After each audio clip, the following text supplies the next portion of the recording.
We have another very exciting interview kind of thing happening here. It's going to be very exciting, and I can't wait to introduce you to two amazing people, Andrew Ecker and Monica Patton, who I'm going to flip it over to right now.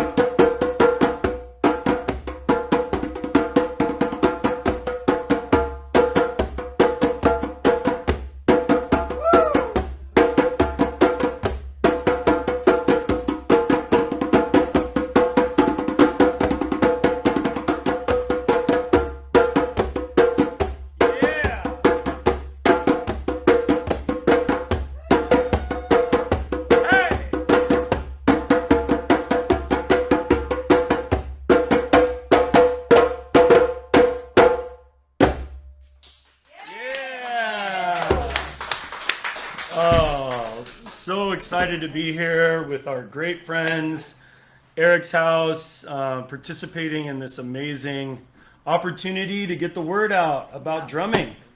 Yeah, so my name's Andrew, and this is my beautiful, beloved fiance, Monica. And we're here with Drumming Sounds. And both of us have a unique story of how we came to Eric's house and how we got involved in this community. Myself, both my parents died of drug-related causes. My mom from a cocaine overdose and my father from cirrhosis of liver caused by hepatitis C.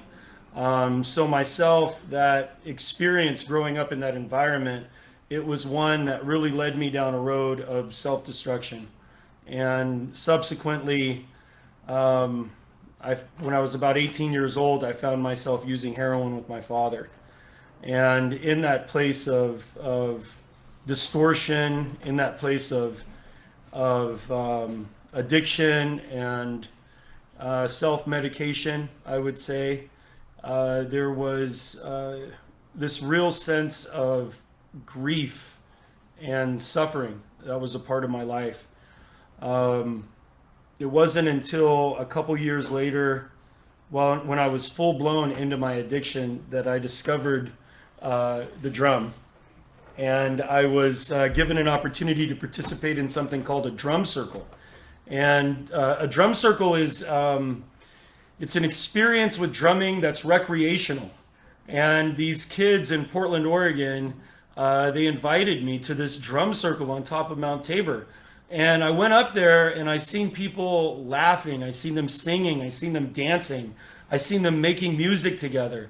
And I felt something that I had only experienced inside of the drug culture. I like to say inside of a spoon. You know, we use a spoon to do intravenous drug use. And that feeling was a feeling of a judgment-free zone. You know, drugs and alcohol, they gave me something that I desperately needed in my life. They gave me an ability to bond with people. They gave me friendship. They gave me culture. They gave me rebellion. All of these things were a part of my relationship to substance abuse, and specifically to heroin. And when I found the drum circle, I was at a moment where I needed that sensation of community. I needed that experience of community. And I feel like there was a seed that was planted inside of my head that day. You know, there was a need that was being met. And I really didn't even know that it was being met. Honestly, I didn't know that later in my life, I would become a professional drum circle facilitator. That I would take that experience of recreational music and share it with literally thousands of people. And Monica came into my life, and she was going through an experience with grief and an experience with loss. I had lost my son to a drunk driver at 20. So I've spent the first year kind of numb, and the second year in actual psychosis with video or with audio and visual hallucinations before I came to the drum. And then I met Andrew, and we started drumming together daily in hospitals, up to 5 a day, and changed everything. Changed my ability to express my emotions in a way outside of myself. And that's so powerful to be able to connect to your feelings for once outside of your body. Yeah. And the drum gives us that tool, that ancient tool that's been utilized really since the dawn of cultural identity to help communities just like Eric's house go through the struggles of what it means to be alive. Every single one of us, we have a relationship to grief. And because of the distortion that's going on right now in our current timeline, many of us, millions of us, have a relationship to overdose and death caused by substance abuse. Both of us have had parents that were institutionalized, and myself, I was put in prison for 3.5 years for substance abuse. My mom and dad were both in prison, but even before then, my grandmother, Elva Gallegos, she was institutionalized for mental health issues. And she had a relationship to schizophrenia. My mom had a relationship to schizophrenia. And me and my substance abuse and in my current life, I have a relationship to my own mental health. And Monica's mom, She was institutionalized for psychosis for 31 years before she passed. My dad had drug and alcohol and abuse issues. So that was just part of my life growing up. yeah, and I can tell you that without the platform of what Eric's House is doing in the community to help us share what drumming has done in our lives, we need communities like Eric's House to be at the forefront of sharing these interventions. You know, whether it be drumming, I seen earlier a breath worker, all of these amazing wellness-based interventions inside of a peer support model, which is really what the direction of mental health is going in. You know, we are at a crisis right now in our community, and it's literally an all hands on deck moment.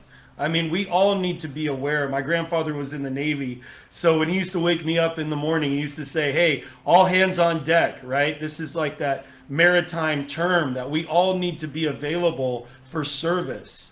And as we go forward into the direction that we're going, which is better than where we're at, because where we're at is hopefully the climax of death through suicide and substance abuse and all of these different issues that we're faced with as a community. Those are the parts of what I feel our relationship to Eric's House has been and how we've been able to share this gift of recreational music. So it's been about 20 years, and we've been serving the community primarily here in Arizona, but all over the world with an evidence-based practice that really introduces people to recreational music inside of a clinical setting. And as a peer, as a person that's gone through substance abuse, both of us have a relationship to suicidal ideation. We're able to do an amazing intervention. And we've been doing this at music festivals.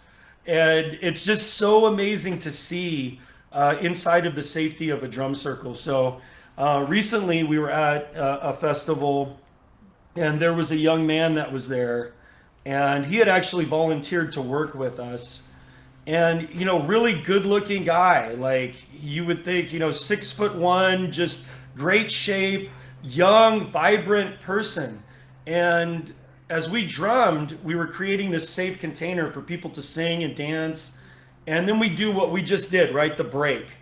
And we all end together. Now think about this. This is 150 people at a large scale music festival drumming together. You know, we have that many instruments, believe it or not. And everybody's jamming, feeling the connection. And then we end together on the beat. And that segues into this experience of making music intentionally, we call it. And we bring forward this opportunity to play this simple groove called Love and Gratitude on the drum. And we literally play love and gratitude, love and gratitude. Well, as we do that, we give a description of what it means to love ourselves. And myself, you know, I can share with you that for years of my life, loving myself felt like a burden. And I know you can relate to this too. You know, school counselors, family members, they would say, if you loved yourself, you wouldn't be cutting yourself. What does that even mean? Exactly. You know, and it puts this like level of burden on us. But we've come to this place of defining love in our relationship as simply saying, I was doing my best. And I want you to know, Eric's House, I want you to know that you were doing your best when your loved one went through what they were going through. You're doing your best right now with your relationship to grief. And that day at the music festival, when I said to this large group of people, you were doing your best, even in that moment when you felt like giving up, I said, could we all raise our hands if we have a relationship to suicide? And there was a group of about 50 people that day at that music festival that raised their hands. One of them was this dear young man, and he came up afterwards and he said to us that... Not immediately. First he went back to his tent for 24 hours. We didn't see him at all, even though he was volunteering. But the next day he came up and he told us that he had been thinking about killing himself every day for the past 3 months. Yeah. Literally every day. And it was the first time that he talked about it. It was the first time that he raised his hand. You know, the first time that he gave himself that opportunity to be seen. Spoke it out loud. And spoke it. Yeah. And this was about a year. It was April. April. Yeah, it was April. Yeah, so we seen him again at another music festival just randomly. 3 weeks ago. Yeah, 3 weeks ago in New Mexico. So this was in Santa Barbara, and we're doing this mental health intervention. You know, a good time to talk about mental health? Anytime. That's a good time to talk about health. Mental health is any time, relative. Any time is a good time to talk about mental health. Even at a music festival, inside of a drum circle, that's a great opportunity. And so we see this young man, and again, at the drum circle, you know, these are groups of young people that travel, right, and do these music festivals. And I asked him, I said, hey, you know, how have things been? And I said, would you like to give your testimony, you know, in front of the group here? Because this is another music festival drum circle. And he said, yeah, I feel comfortable enough to do that. So he was able to share in front of another circle about how just being seen in his relationship to suicide meant a difference for him. And he said that for like 3 months after that music festival, he didn't have any thoughts. No, and he started his own business and has been traveling and even met someone. Yeah, it was really amazing. So, you know, as we're an extension of the message of Eric's House out there in the community, as we are a vehicle for transformation in this culture, so it is that every single one of us tuning into this program, being a part of this community, we all are responsible for what we do in the place that we're at right now. And on the way over here, you know, Monica said something to me that really felt so deep, you know, and would you be open to sharing what we talked about on the way over here? How when you talked about the loss of your son, what it was like to people? Devastating. Yeah, I stopped sharing very quickly because you could see, I mean, if someone didn't gasp or cover their mouth, they would physically jump back. So it's not something I very often share with people who haven't experienced the loss of a child, because it's intense. It's really intense. But I share it with the drum. Yes. Yeah. And one of the things that she shared with me, she said, I didn't want to hurt anyone by sharing my grief story. And when we have a safe container like what Eric's House has given us, we have people that will sit in circle with us. You know, how many times in our contemporary culture do people say things like, oh, I can't believe what you're going through, or I can't understand what you're going through. But I can share with you, I've never heard that at Eric's House. I've always heard people that will say, I will sit with you in this. I will be here with you in this. And that's that place of connection, of integration, because we're all really wanting to connect. We're wanting to be together. And we as a community, as we go forward into a place of optimizing our relationship to mental health, we all need to come together and to really be there as advocates for one another and to be able to share with the people that are out there. So please, I don't know what your financial situation is, but I know that we've given our time and our treasure of drumming to this organization. And I really hope that you, as an individual, will get something from our stories and also be a part of this community here. And it feels so good to be here. So we're just going to lift up the music right now.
Amazing. Amazing. What a treat. Are we still on? You are. If you are. If you want. So I just want to share, because I didn't give very many people an opportunity to how you can connect with this idea of recreational music as a wellness intervention for you. And there is a massive movement of people around the world drumming right now. And there are evidence-based practices that utilize recreational music. We've developed one, drumming sounds. We've developed our own evidence-based practice to go into hospitals and institutions, prisons, schools, all over the place. But yet there are people out there that are gathering every weekend. Right here in Phoenix, Arizona, we gather. Last night for First Friday, we were drumming on the corner. People drumming, singing, dancing together from diverse backgrounds. There are communities in your city, your state. Go to Facebook, go to meetup.com, right? Google, where's the drum circle at? Get involved. Drumming is one of the oldest mind-body wellness activities, if not the oldest, right? It goes back to the very dawn of cultural identity. And healthy communities drum together. Many indigenous communities around the world say the drum is the heartbeat of Mother Earth. When we reconnect back to that heartbeat, we reconnect back to what it means to be an optimal earthling. And we want you to experience that lifestyle. We want you to experience what it means to live a full life. And we love you guys so much. Thank you all so much for being here. And we're really... Drum Church? Oh, Drum Church, Sundays. If you're local in the Phoenix area, we drum every Sunday from 11 to 1 at Roadrunner Park. Yep, 11 to 1 at Roadrunner Park in right off the I-51 in Cactus in Phoenix, Arizona. Weekly community circle. Come on out. Also, you can check us out on Facebook, Drumming Sounds. There's a lot of different opportunities there. And yeah, hopefully we're going to be drumming with Eric's house in Sedona, I believe, potentially, or in April. Sometime very soon. So Absolutely amazing. That is Andrew Ecker and Monica Patton. Thank you so much for joining here and being an amazing part of Eric's house. And you guys are good. You're off. Thank you so much for being here. Amazing. Wasn't that amazing? Do you feel energized? Did you do like Bonnie said in the chat? Did you get up and dance a little bit? Were you out there exercising those muscles and feeling that rhythmic beat? I know we were here. Everybody out over in the conference room to my right, they were all dancing, grooving, and moving. And so thank you very much to Andrew and Monica. Of course, Drumming Sounds. Make sure you go follow them and check out some of their amazing work.